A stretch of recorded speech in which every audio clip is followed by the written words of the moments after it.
नमस्कार, स्वागत है आपका विंध्य भारत में। मैं आपके साथ साक्षी गुप्ता। आइए बढ़ते हैं। विंध्य में एक तरफ भाजपा ने कमजोर सीटों पर अपने प्रत्याशियों की लिस्ट जारी कर जता दिया है कि आगामी विधानसभा चुनाव को लेकर कितनी गंभीर है, तो वहीं कांग्रेस इस मामले में फिसड्डी साबित हो रही। अभी मंथन चल ही रहा था कि टिकट कटने की अटकलों के बीच बगावत के सुर उठने लगे। सेंट्रल इलेक्शन कमेटी की बैठक के बाद प्रदेशाध्यक्ष कमलनाथ ने बताया कि 140 नामों पर चर्चा हुई है। 5 दिन में लिस्ट जारी की जाएगी। सूत्रों के अनुसार त्योंथर में टिकट वितरण को लेकर पेच फंस गया है और स्थिति बगावत तक जा पहुंची। कमलनाथ वहां से लगातार 2 चुनाव हार चुके रमाशंकर पटेल को टिकट देना चाहते हैं, इसलिए सिद्धार्थ तिवारी को दूसरी सीट चुनने के लिए कहा गया। उधर सिद्धार्थ त्योंथर छोड़ने को तैयार नहीं है। उनका कहना है कि पिछले 3 सालों से मेहनत कर रहा हूं, इसलिए दूसरी सीट का सवाल ही नहीं उठता। उनके तेवर से पार्टी आलाकमान चिंतित है।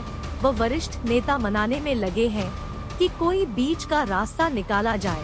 बताया जाता है कि संगठन में महत्वपूर्ण जिम्मेदारी सौंपने के साथ ही आगामी लोकसभा के लिए आश्वस्त किया गया, लेकिन उन्होंने इस ऑफर को भी ठुकरा दिया।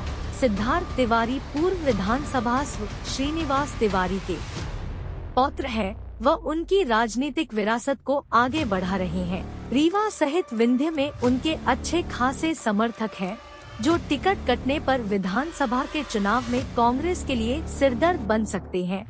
कांग्रेस को भी उस परिवार के प्रति लोगों के जुड़ाव व समर्पण का अंदाजा है, इसलिए उन्हें राजी करने की कोशिशें चल ही हैं।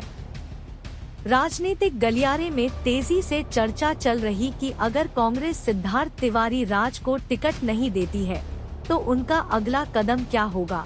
हालांकि उन्होंने इस पर अभी अपने पत्ते नहीं खोले हैं, लेकिन राज के करीबियों का कहना है कि विकल्प का अभाव नहीं है। अभी तो कांग्रेस की लिस्ट का इंतजार है।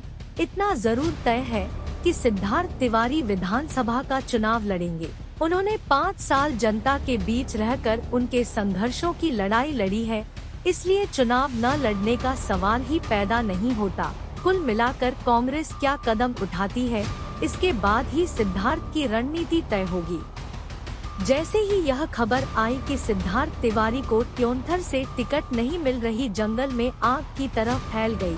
उनके समर्थकों ने सोशल मीडिया में इस्तीफे की पोस्ट कर जिम्मेदार नेताओं को कोसना शुरू कर दिया है। साथ ही पार्टी को परिणाम भुगतने की चेतावनी भी दी गई। एक बात तो तय है कि अगर कांग्रेस सिद्धार्थ की टिकट काटकर उन्हें नहीं पार्टी मना पाई और वो बागी हो गए, तो जिले व उससे लगी कुछ विधानसभा सीटों में उसका असर सीधा पड़ेगा।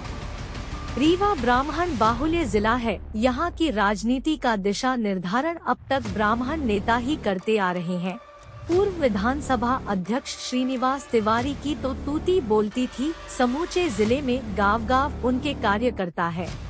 अब यदि उनके पौत्र सिद्धार्थ तिवारी, जो खुद कम उम्र में लोकसभा का चुनाव लड़ चुके हैं, अगर उनका टिकट काटा जाता है, तो कांग्रेस को उसकी कीमत चुकानी पड़ सकती है। ऐसा करने से सीधा असर ब्राह्मण वोटों पर पड़ेगा, जिसके चलते कई सीटें प्रभावित होंगी।